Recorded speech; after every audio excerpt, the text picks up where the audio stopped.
California, New Jersey, Connecticut, and Oregon all announced they are reconsidering mask mandates a year too late. Accusations of racism continue to be the left's favorite weapon for institutional change. And Andrew Yang throws Joe Rogan under the bus. I'm Ben Shapiro. This is The Ben Shapiro Show.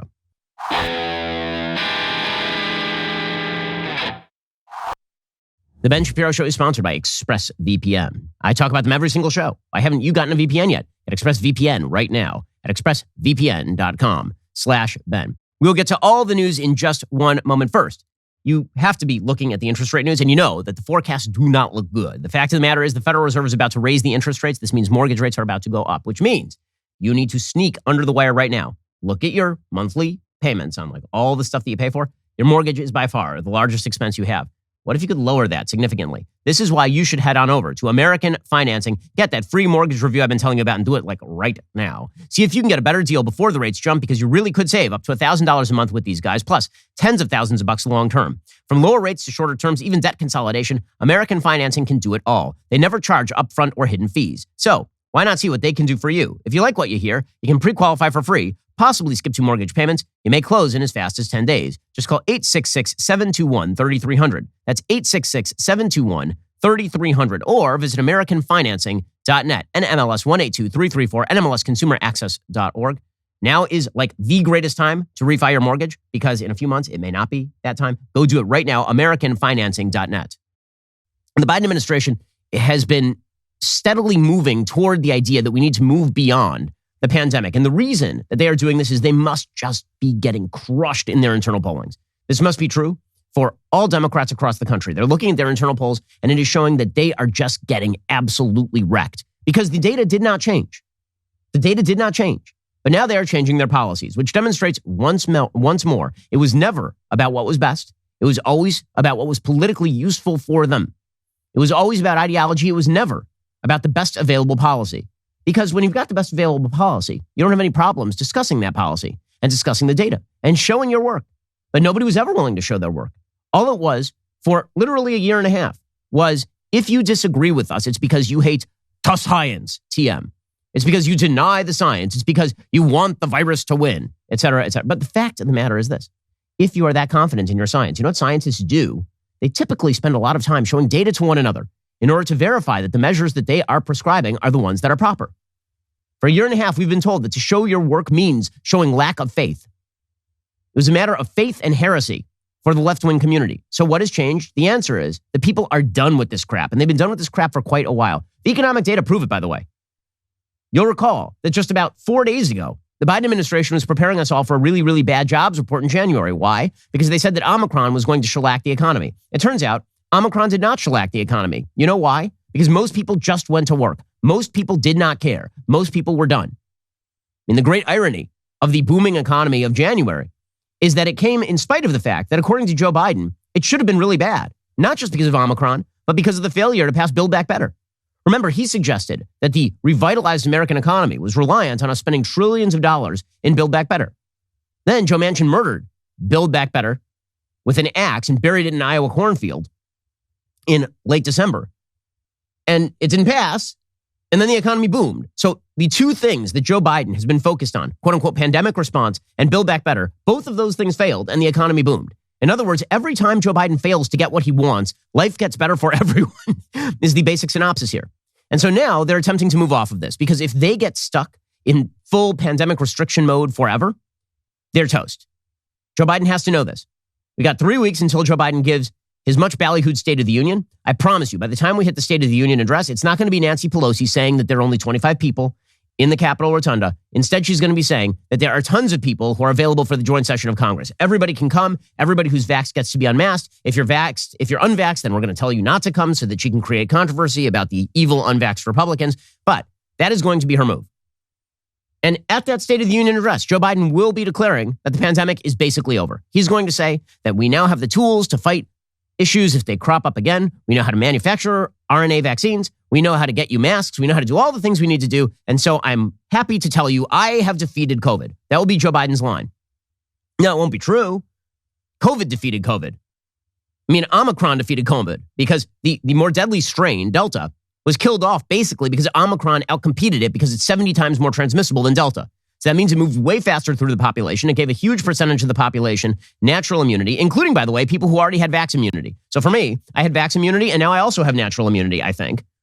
And what that means is that I'm good to go. I am golden. But listen, I've been golden since I got the vax last year, and I really haven't cared about what happened post that. Alrighty, coming up. The Democrats are all shifting their position with regard to Omicron and masking. What changed? Maybe it's that they got caught with their mask in the cookie jar. We'll get to that in just one moment. First, I want to tell you about something unbelievably great I did for my parents, because I'm a great son. And you can be a great child for your parents, or you can be a great husband to your wife or wife to your husband by doing this one simple thing. You need to head on over to Legacy Box right now, because out in your garage right now, you got a bunch of old photos, a bunch of old film reels, and those things are just moldering out there. They're getting mildewed and they're getting damaged. What if you could preserve that stuff for all time so it can be handed down generation to generation, and so that you could enjoy it at a moment's notice? This is what Legacy Box does. Legacy Box is the easiest and safest way to reclaim all the priceless footage you haven't seen in years. Send in your Legacy Box filled with aging VHS tapes, camcorder tapes, film reels, pictures. Their team will professionally digitize everything by hand at their 110,000 square foot production campus right here in the United States. You get everything back on a thumb drive, DVD, or the cloud. I've actually done this for my parents a couple of times. At this point, it's fantastic. They made a bunch of copies of the material, sent it to my sisters. We are all enjoying it now. It really is terrific. Visit legacybox.com/Shapiro. Save 40% for a limited time. Order today. Claim this exclusive offer for my listeners. Send it in when you are ready. That's legacybox.com/Shapiro to unlock 40% off today. Legacybox.com/Shapiro. In the last week, the Democrats realized that they are on the wrong side of the American people, because there are a series of really, really bad photo ops for Democrats. It began at one of the big NFL games with the LA Rams, when Gavin Newsom, the governor of California, appeared next to Magic Johnson, unmasked. Magic Johnson is a 62-year-old overweight black man who has HIV. Okay, so he is immunocompromised in the classic sense of being immunocompromised. That is what HIV does. And Gavin Newsom was right next to him, unmasked. And Gavin Newsom tried to make excuses for it, and he said he had his mask on his hand as though his hand was transmitting COVID or something.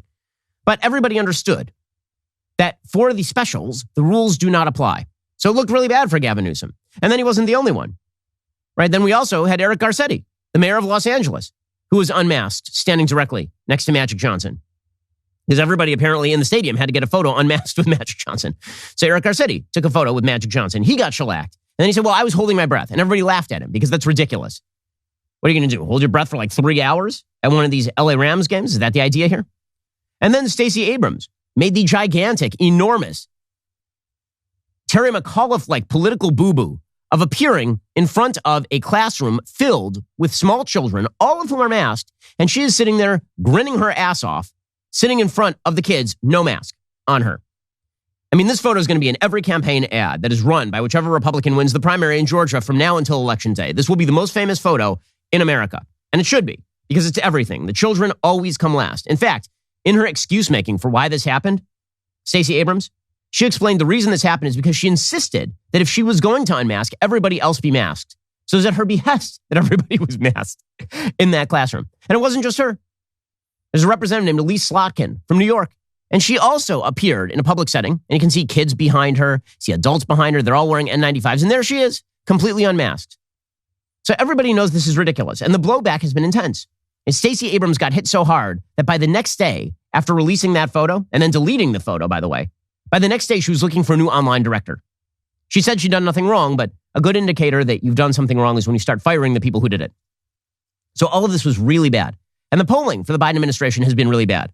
There are polls showing more than half of Americans believe that America is moving in the wrong direction. And the reason for that is because a huge percentage of Americans believe that their government officials are out of touch with them and what they need and what the realities are of the situation on the ground. And so now you've started to see the Biden administration move. And not just the Biden administration, states across the country. So the Biden administration has been caught flat-footed on this. They're giving mixed messages. So Jen Psaki, for example, at the White House yesterday, she was saying it's still our position that kids should be masked. She could not explain why. On the mask mandate question in New Jersey and other states, the CDC is still recommending universal masking in schools. That's correct, and that still remains our recommendation. So are you pleased with and fine with the New Jersey governor's decision? Again, our advice to every school district is to abide by public health guidelines. It continues to be at this point that the CDC is advising that masks can delay, reduce transmission. There are also a number of other mitigation measures that we've put in place, but that continues to be CDC guidance. Okay, but by today, this will shift. I promise. By the end of the day, the White House will have already started to shift its tune on this. Alrighty, coming up, Democrats are now saying they want to remove mask mandates, like 2 years too late. Well done, guys. We'll get to that in just one moment. First, there is only one type of shirt that I wear when I'm not on the air. I'm talking about my Cuts shirts. These things are just spectacular. They're really comfortable. They fit perfectly. I wear their t-shirts. I wear their polos. Cuts clothing is the best. I mean, if you have ever admired this unbelievable physique when I'm doing an all access and you've noticed the chiseled features and all of that, I can tell you that's because of Cuts clothing. It's not because I'm in that great shape. Cuts clothing has perfected the art and science of men's shirts so you can throw one on and look great without ever thinking twice about it. Every Cuts shirt is designed for a modern, tailored fit. They're insanely comfortable. Plus, Cuts has all the essentials for looking sharp. They've got tees, hoodies, polos, and more, so you can stop bouncing between brands to shop for different shirts. Plus, they have great jackets. Also, I just got one Cuts jacket that is really stylish. They've revolutionized the traditional outdated t-shirt category. They make it easy to mix and match styles and colors so you can find the perfect style. Long sleeve Henley, no problem. Short sleeve crew neck, they've got that too. They've developed their own fabric that would stand the test of time. The Cuts patented fabric won't shrink, pill, or fade over time in the wash. Plus, it's insanely soft. It's really durable. Join hundreds of thousands of dudes who have made the simple decision to elevate their wardrobe with Cuts. Get 15% off your first order by going to cutsclothing.com/Ben. That's CUTS. clothing.com/Ben for 15% off, the only shirt worth wearing. And so you've got, too little too late, but I'm glad they're doing it now. Now you've got, for example, New Jersey announcing that they want to end school masking. Now remember, right now in Virginia, you got the left yelling at Glenn Youngkin for doing the exact same thing. Glenn Youngkin was like, listen, I ran on, we're unmasking the kids. And then you have Glenn Youngkin going into stores where there is no mask mandate for adults and getting yelled at by random people. But when Phil Murphy in New Jersey says that this makes him good, even though he's doing it 5 minutes after Glenn Youngkin did it. Hey, Phil Murphy, by the way, the real reason that Phil Murphy in New Jersey is doing this, he's been an awful governor. He has one of the worst death rates from COVID of any governor in America. He has, apparently, according to Statista, the third worst death rate from COVID of any state in the union, New Jersey, despite his massive restrictions, Governor Phil Murphy. But he almost got his ass blown out of office by a no-name whose name I can't even say. I don't even know who is running against him, and he nearly got kicked out of office as governor of New Jersey because of the pandemic restrictions. So now he's like, you know what? I can't do this anymore. We're getting rid of the mask mandates for kids in schools.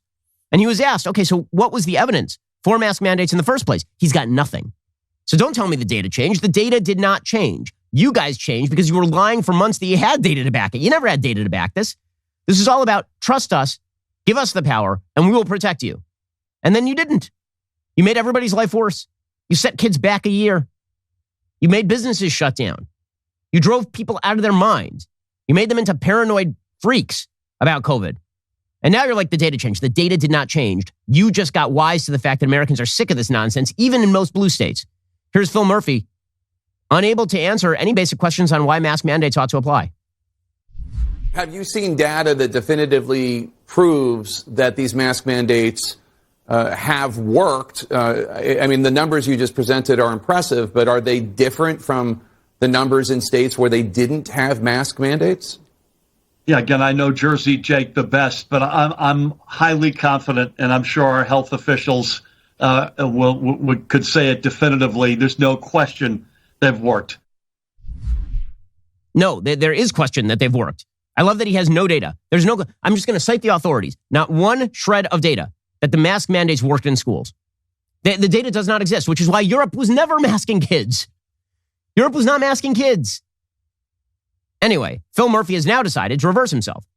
So according to the New York Times, he says that he's going to stop forcing masks on kids in school. He said, quote, "This is not a declaration of victory as much as an acknowledgement that we can responsibly live with this thing. The new policy will take effect the second week of March, 2 years after New York and New Jersey became the early epicenters of a virus that has since mutated and resurged, killing more than 900,000 people nationwide." Now, just a quick note. Why is he doing it second week of March? Well, what's so great about second week of March? Okay, the reason that he is doing it the second week of March is that Joe Biden is giving his State of the Union address the first week of March. That's why he's doing it the second week of March. Joe Biden is going to announce that we are done basically with pandemic measures, and the next week, magically, all the blue states will reopen and the sun will shine and the clouds will clear, and all the rest of us who have been saying for literally a year and a half that you ought to be following the data, all of a sudden we will be the bad guys again. Right? Because what they will say is, we were the ones who were always, we just wanted a real reopening with following the data, and eventually we got there, guys. It took some time. don't believe the propaganda that they're about to pour onto your head. They are the ones who made this pandemic last longer than it had to in terms of public policy. They are the ones who masked kids for a year with no purpose. 2 years with no purpose. And now the polls cut against them, and suddenly we're supposed to believe that they were good faith actors all along, despite the fact that they never showed the data, ever. Murphy's move follows a decision last month by the Democratic governor of Pennsylvania, Tom Wolf, to rescind his state's school mask mandate. And then Democratic leaders in Connecticut, Delaware, and Oregon also announced they would end their states in-school mask mandates. Connecticut will permit students and staff members to stop wearing masks by no later than February 28th. Delaware and Oregon will end their mandates by March 31st. Meanwhile, Gavin Newsom in California, he announced that the indoor mask mandate will end next week, but only for the vaccinated, because of course we have to keep pretending that the unvaccinated are somehow killing everybody while the vaccinated are not killing anyone.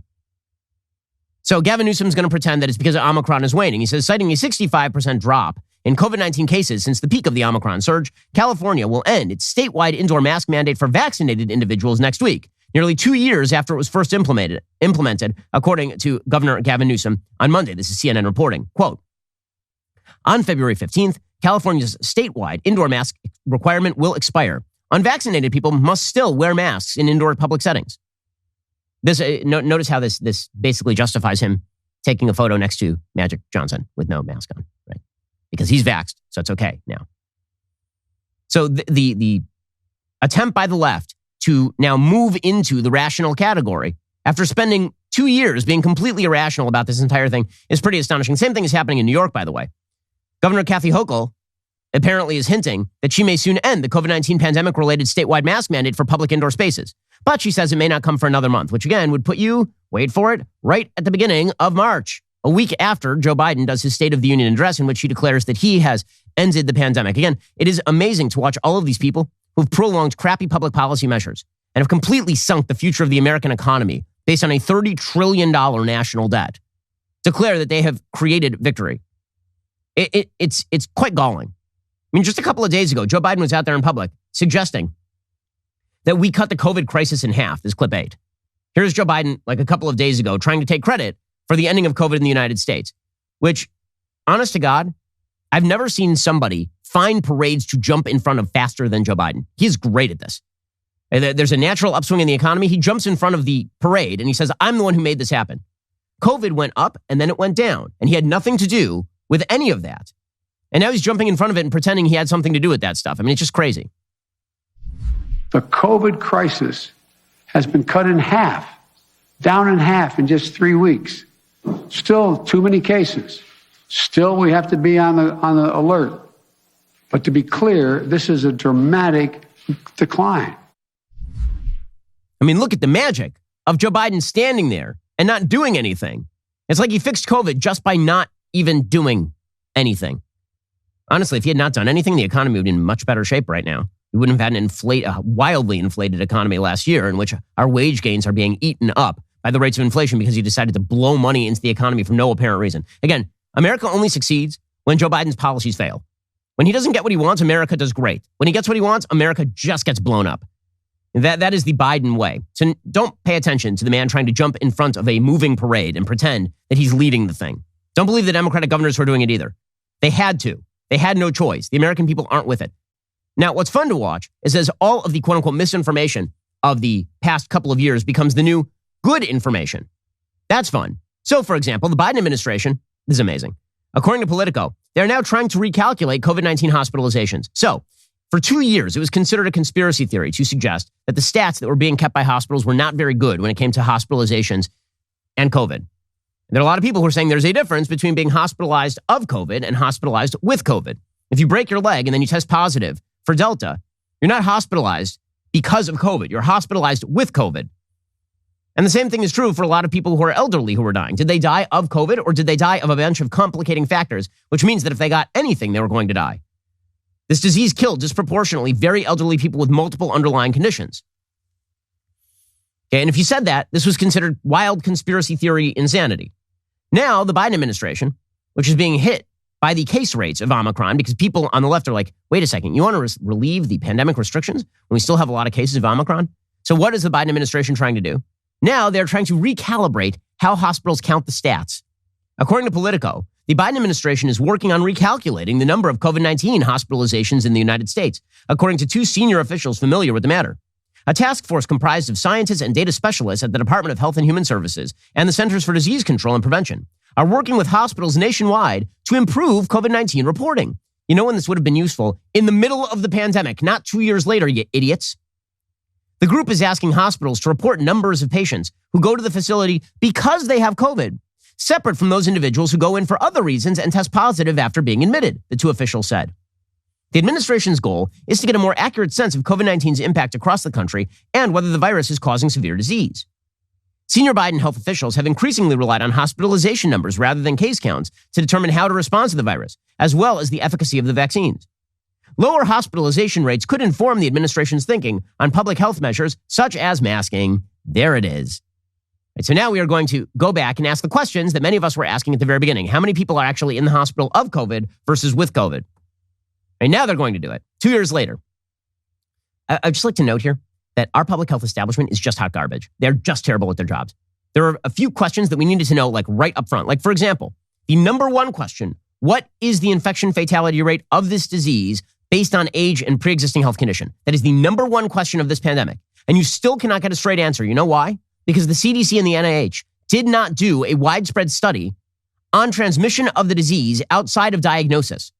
They never did any sort of serological study looking at antibodies in the blood of people to determine whether they'd already had COVID. It was left to private industry to try and figure out how many people had actually had COVID without receiving a formal diagnosis. Well, you can't calculate the infection fatality rate of the disease until you actually know how many people have had it.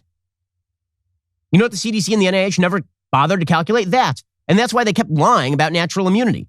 I mean, openly lying about natural immunity. We've known about natural immunity, by the way, on planet Earth for hundreds and hundreds of years. This is not a new thing. The new thing was the scientific establishment trying to suggest that natural immunity didn't exist. Right? That was just, you want to talk about science denial, suggesting that there's no natural immunity after you get the disease. That's science denial. And half of our public policy was rooted in that science denial. And they would do no studies at all in order to verify their own position. In fact, they would suppress anybody who said something different.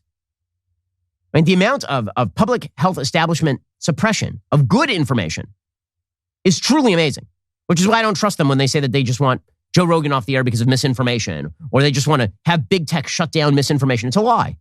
The biggest promoters of bad information throughout this entire pandemic are the people in the public health establishment.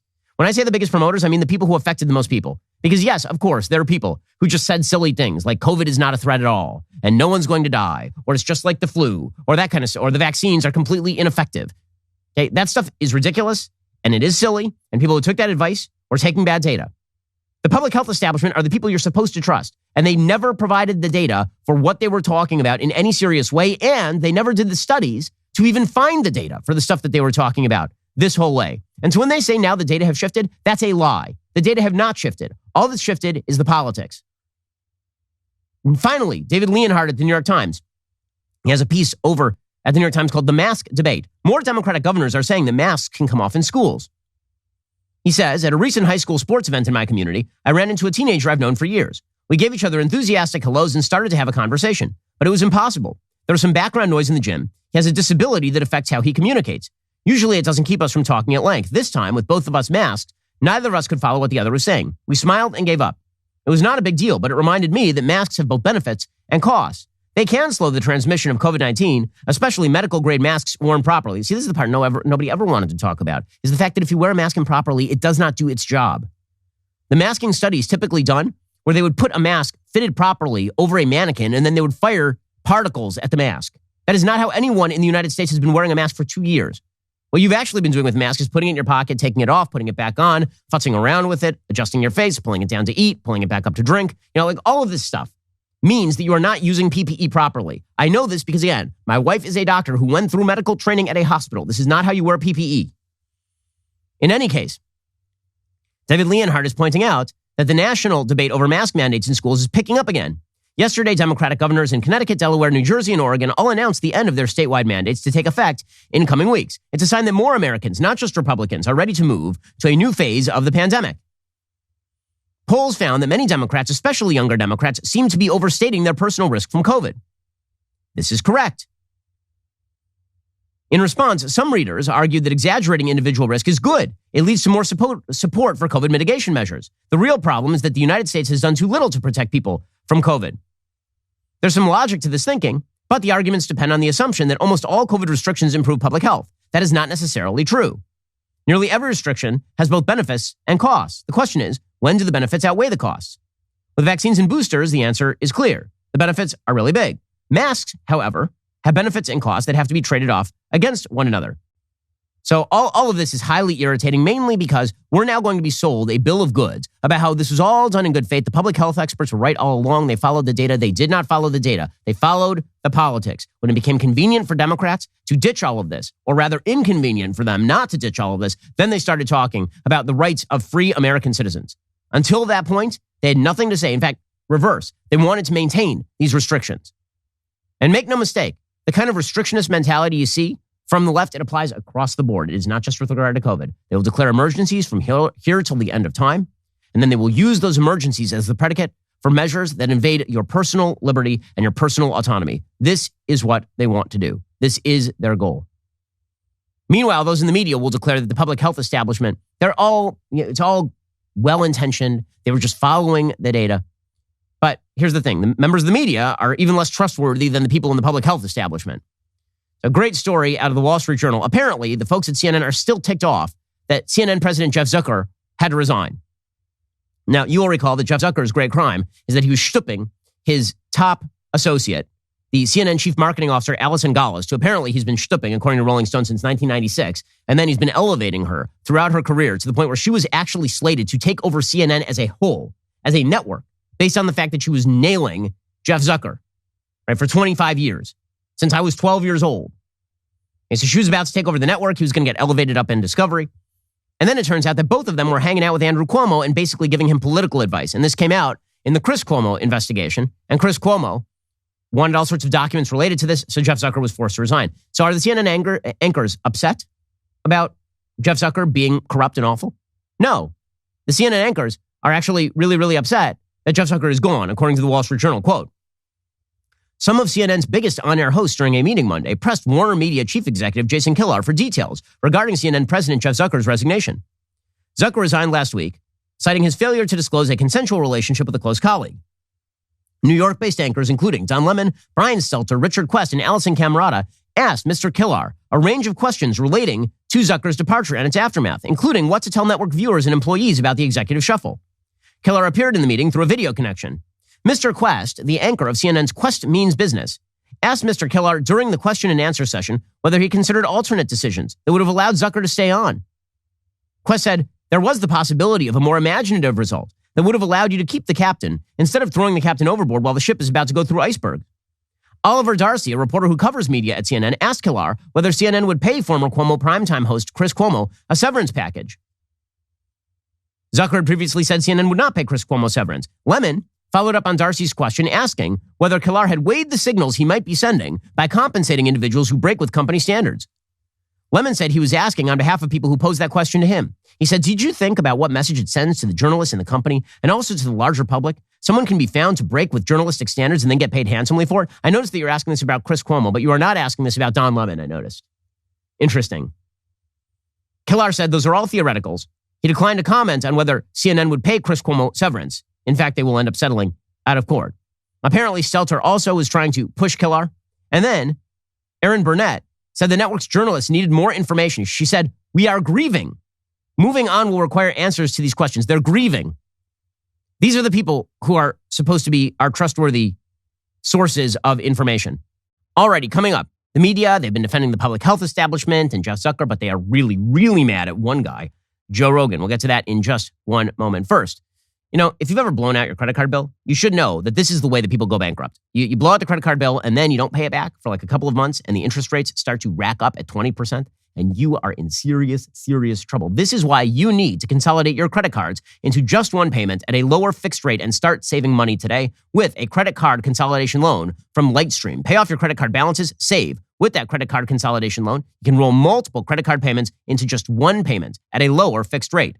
Lightstream's credit card consolidation loans have rates as low as 4.98% APR with autopay and excellent credit. That's much lower than the national average interest rate, which is almost 20% APR. Get a loan from $5,000 to $100,000 with absolutely no fees. You can even get your money as soon as the day you apply.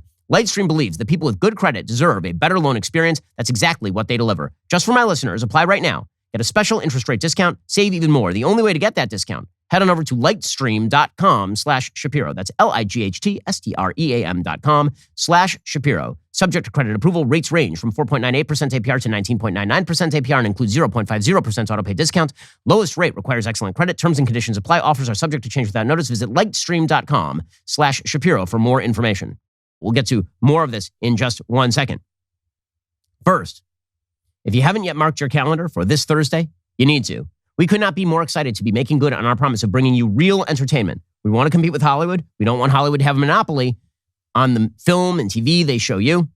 You don't need to get sucker punched every time you watch a film. We seriously hope you tune in for the world premiere of the Daily Wire's first original film, Shut In. Shut In is a tale of redemption. It's an intense, suspenseful thriller. It delivers riveting action without missing a beat. Check out the trailer.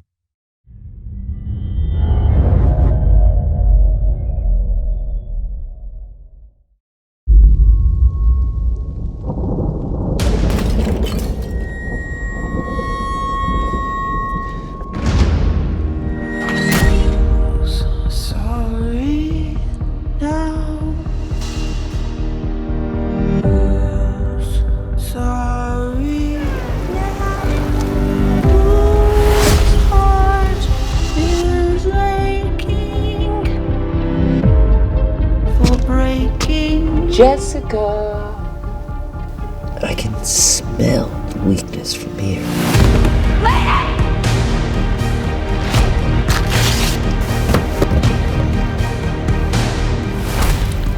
Rob! Rob owes me money.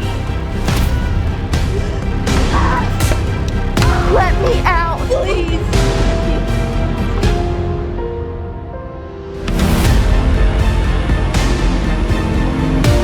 What is this doing now? You had your way. I'm scared. Now you must pay. Your daughter, she's very pretty.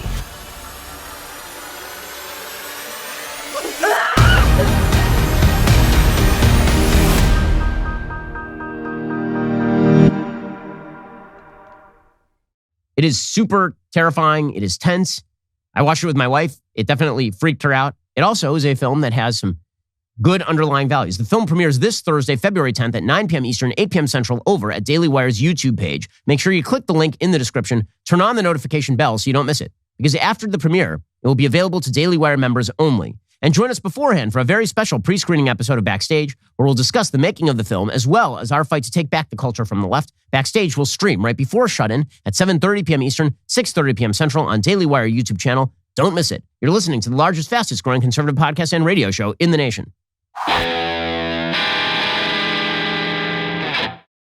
Well, meanwhile, while our media have been defending the public health establishment and defending Jeff Zucker, they are very, very angry at Joe Rogan because they want their competition to go away. And Joe Rogan's very bad because he has been providing misinformation about COVID by interviewing a wide variety of people ranging from Sanjay Gupta to Robert Malone. How dare he do such things? And now, of course, there's this concerted hit job on Joe Rogan to try and take him down from Spotify based on a compendium of him saying the N-word over the course of the last 20 years, quoting rap lyrics. By the way, it's worth noting here that Joe stopped saying the N-word in rap lyrics like a few years ago and actually explained why on the air, but none of that matters because none of this is done in good faith. So Brian Stelter, who's supposed to be the reliable source, again, there is no more ironically named show in America than Reliable Sources. Here is Brian Stelter explaining that Spotify does not have to do a deal with Rogan, and if Rogan gets thrown off of Spotify, this puts freedom of speech in no danger at all. Now, again, it is highly amusing to watch journalists suddenly determine that there is no threat to freedom of speech unless it comes directly from government. Like, these were the people who are supposed to be the broadest advocates for freedom of speech. Now, they just want anyone who is not them shut down. Now, Daniel Ek, last night in his memo, the CEO of Spotify said, well, we don't want to silence Rogan, so we're going to do more, we're going to consult, we're going to hold meetings, we're going to give money to other people, but we don't want to silence him. That's the wrong frame for this. No. It's not about silencing. This isn't about censoring him. Spotify has an exclusive deal with him. If he wanted to just put up his podcast on Spotify, just like I do, he could go right ahead and do that. but Spotify pays them tens of millions of dollars to be promoted exclusively on Spotify. This is really a media relationship between Spotify and Rogan that has gone sideways, and that's at issue here. Okay, this is hilarious. So Brian Stelter is just jealous that his crappy podcast gets put up on Spotify for free, and they're willing to pay Joe Rogan an inordinate amount of money so that they have the exclusive license to his show. But of course, Spotify has exclusive license to a bunch of shows with a variety of different viewpoints and to a bunch of music with a variety of different artists. So the media are trying to bully Rogan off of Spotify is the basic idea here. And they're using their all-purpose tool now because for the left, there is one tool that they always go back to no matter what, and that is racism. So this is why the N-word tape came out. It's not because anybody on the left actually thinks Rogan's a racist. They don't think Rogan's a racist. They just know that if they call Rogan a racist, they can maybe get a little bit of leverage. This is what they do constantly. All the time. They call people racist without proper evidence in order to gain leverage over that person. And frankly, I think Joe made a mistake in apologizing for any of this stuff. He should have just said, I'm not a racist. No one actually thinks I'm a racist. You just want me off the air because I don't fit your priors about what I should be saying politically. But again, this is the goal. If you just shout racism a lot, then the media can tsunami you into silence. So here is Karen Attia from the Washington Post suggesting that Joe Rogan is demonizing people. He's literally a comedian. That is what he does for a living. I've handled this, as any brand that still wants to be able to say that they can profit off of a podcast that not only frequently has dehumanized Black people and other groups, women, but, it's Black History Month. And I feel like these sort of brands are the types that will be like, hashtag Black Lives Matter 1 minute and curate Black History Month Spotify playlist for us 1 minute, and then say that, well, we aren't going to do anything about Joe Rogan and this podcast because we want to promote quote unquote open debate. Okay, so open debate is of no consequence because after all, if he says things that we don't like, he has to go away, which I thought was sort of the purpose of open debate. Now, the goal here is twofold. One is to get rid of Rogan because Rogan actually is the tip of the spear for people hearing a bunch of voices they wouldn't otherwise hear in the mainstream media. Okay, so that is one thing that's happening. The other thing is bully all of Rogan's friends into silence and by proxy, the rest of America. Side with us or shut up. Those are the two choices. If you speak up, if you raise your head above the water level, we will bang you on the head so hard you'll have a headache for a month. That is the idea here. And the person who got hit hard over the course of the last couple of days is Andrew Yang. And frankly, I'm super disappointed in Andrew Yang, who I've always thought is a super nice guy, right? He came on my Sunday special. He's been a guest with Rogan as well, as far as I'm aware, I think a couple of times. And he had started his own party and all of this.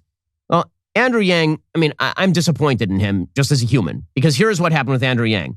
Apparently, according to Yahoo, he had put up a tweet defending Joe Rogan and saying that Joe Rogan isn't racist. And then he was forced to delete the tweet.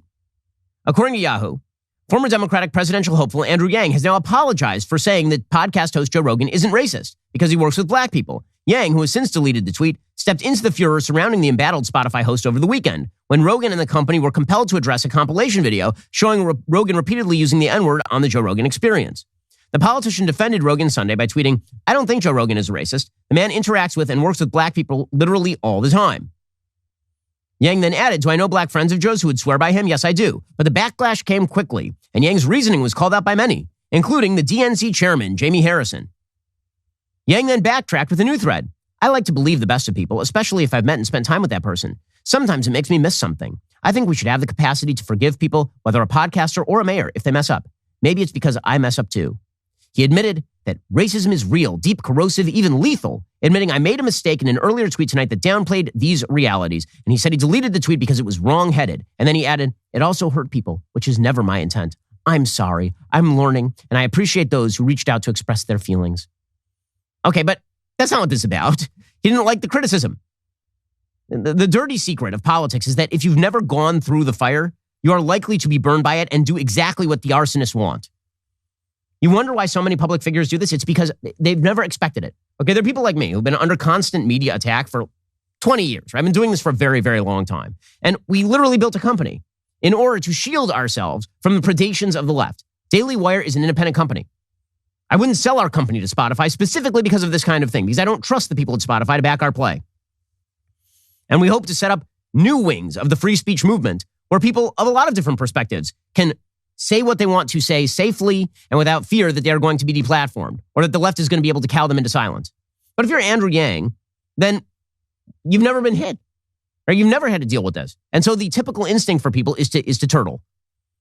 Well, that's the left of the goal of the left is to force everyone to turtle. That is the goal.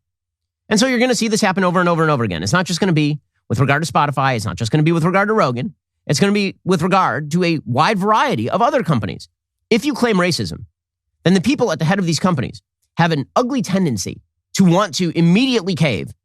They want to flagellate themselves and suggest that you're so right. I just didn't understand racism. Maybe they'll leave me alone. Maybe you'll just leave me alone. If I say I didn't understand, will you leave me alone? Please, will you leave me alone? And the answer is they might leave you alone if you become part of the mob.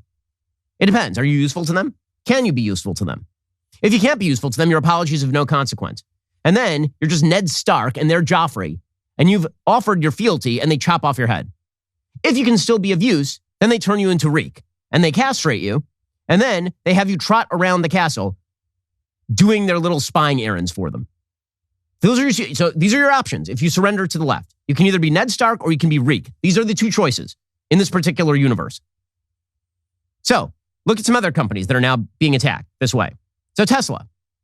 So Elon Musk is now a target of the left. Again, like Rogan, he's a target of the left because he refuses to abide by the strictures of political correctness.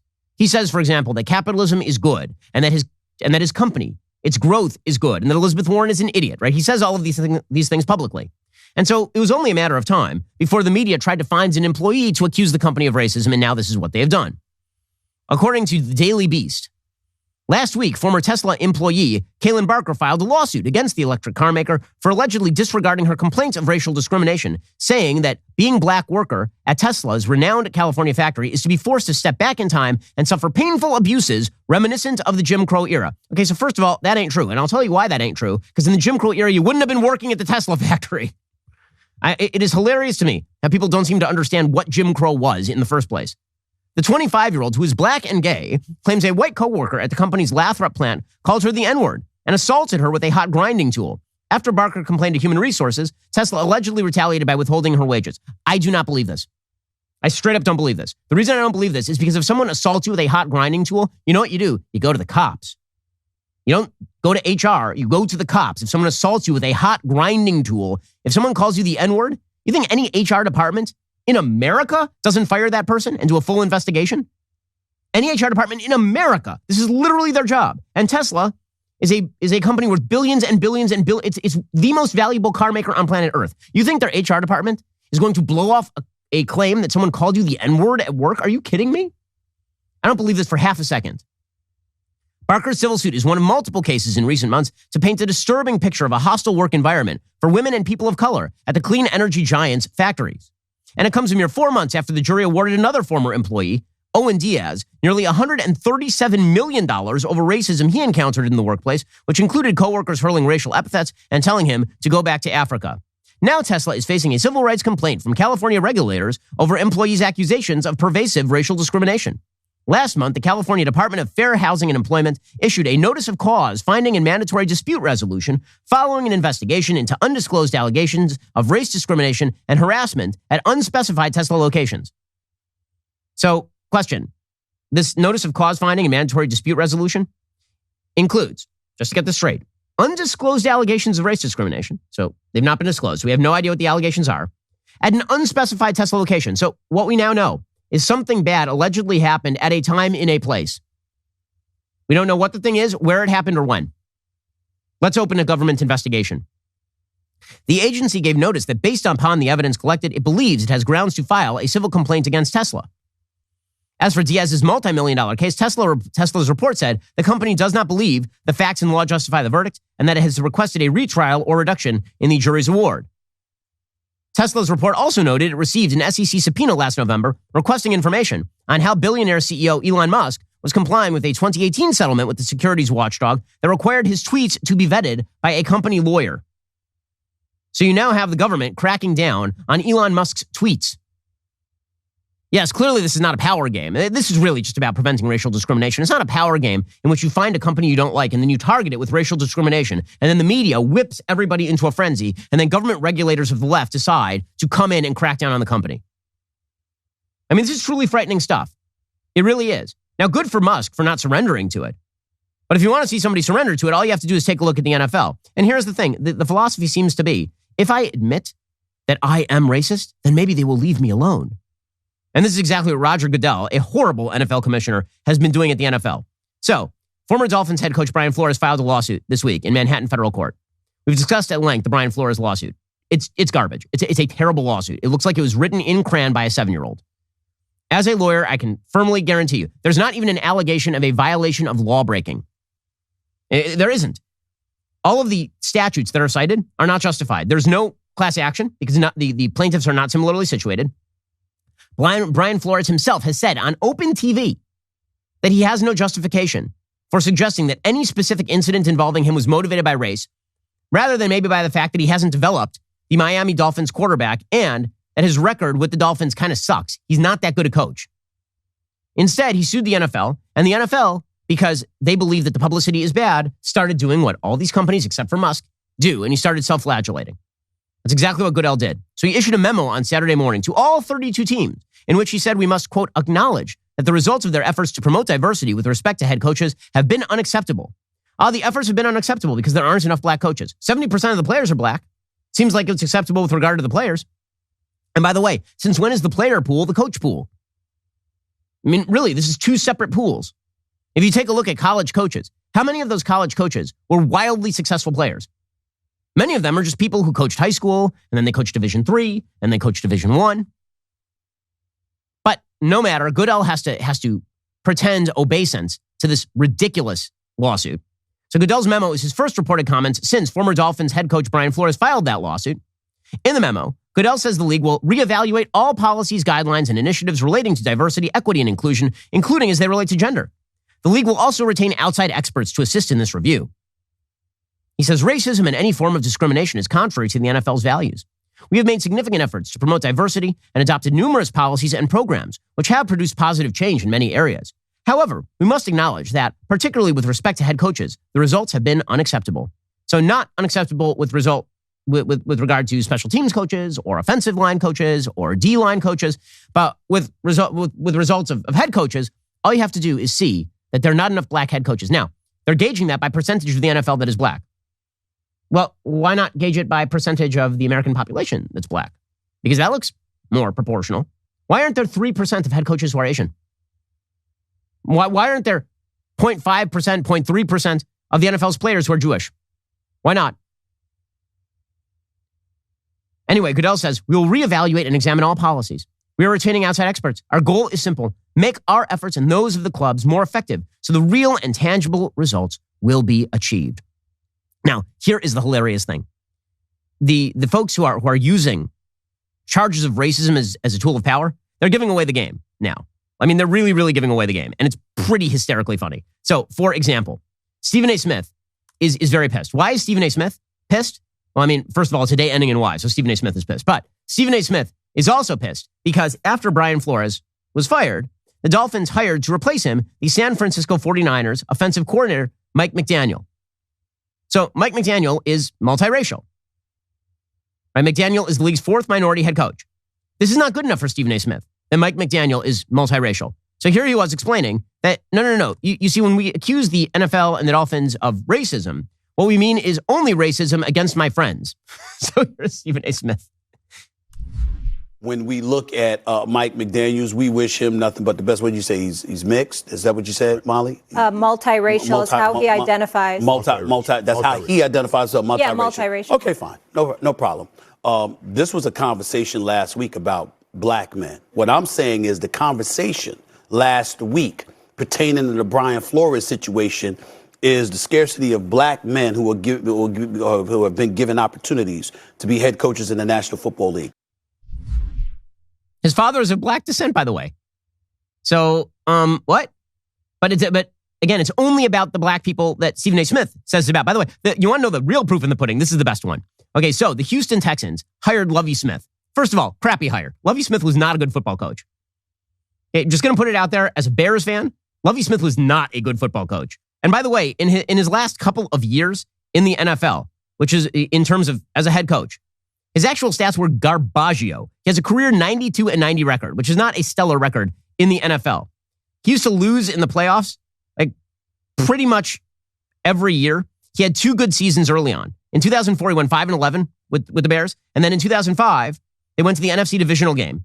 And this is when Brian Urlacher was on the team. They went 11-5. Then they went 13-3 and went to the Super Bowl and lost with Rex Grossman as quarterback. You can't put that on Lovie Smith. Rex Grossman was not a very good quarterback. But then he basically was terrible the rest of his Bears career. They were mediocre every single year. He couldn't develop a quarterback no matter what he did. And then he went to Tampa Bay in 2015. And his record with Tampa Bay was a whopping 8-24. And now, lest you think that is a good record, that means that he won 8 times and lost 24 times for a winning percentage of .250. So Lovie Smith is not like some great shakes as a head coach, but the Houston Texans decided to promote Lovie Smith to their head coaching role.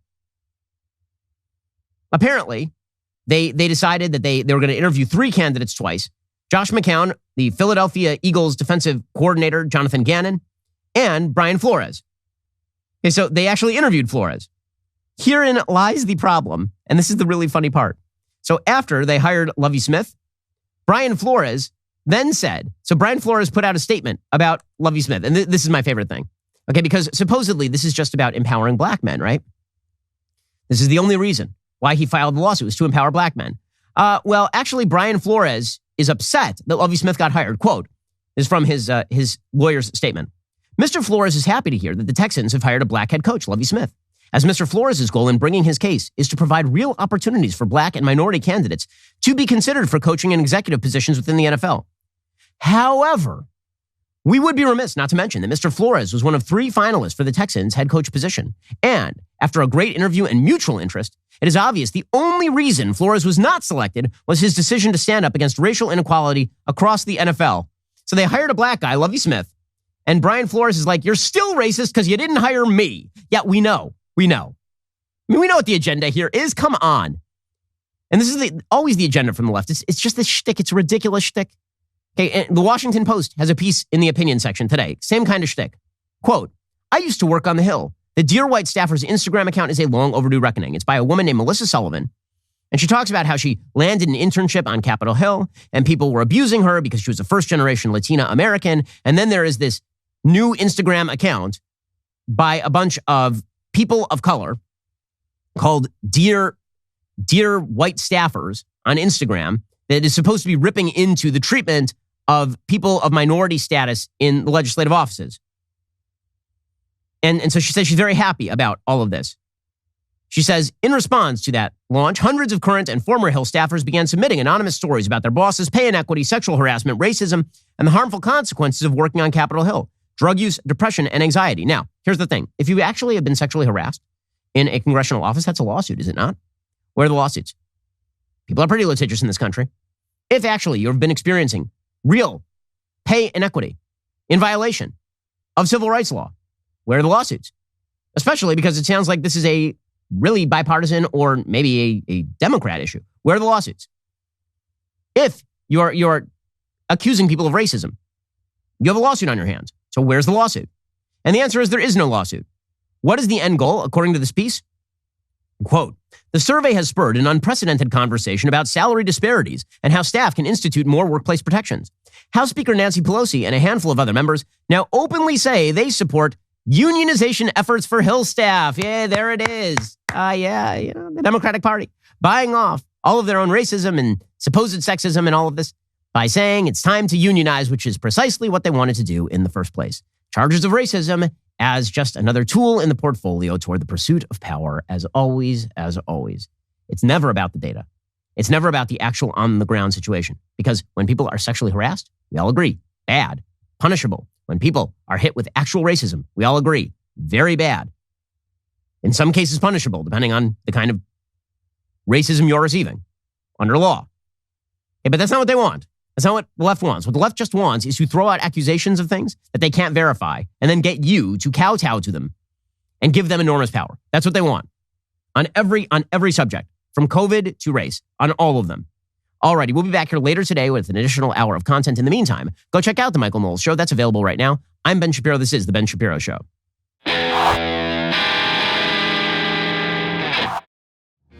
The The Ben Shapiro Show is produced by Elliot Feld. Executive producer Jeremy Boring. Our supervising producer is Mathis Glover. And our production manager is Pavel Wydowski. Associate producer Bradford Carrington. Editing is by Adam Sayevitz. Audio is mixed by Mike Coromina. Hair and makeup is by Fabiola Cristina. Production assistant Jessica Crand. The Ben Shapiro Show is a Daily Wire production. Copyright Daily Wire 2022.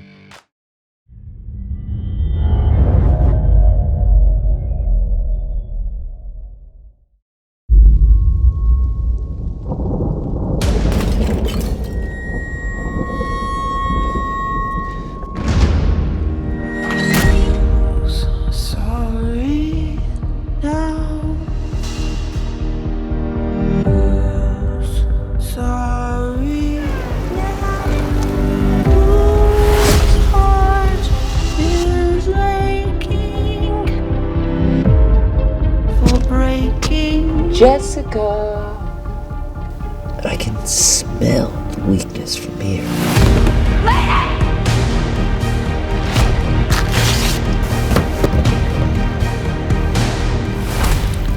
Rob! Rob owes me money. Let me out, please.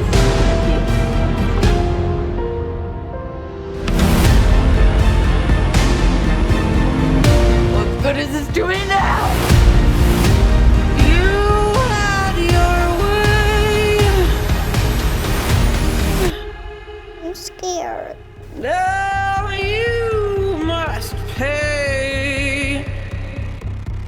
Your daughter, she's very pretty. Ah!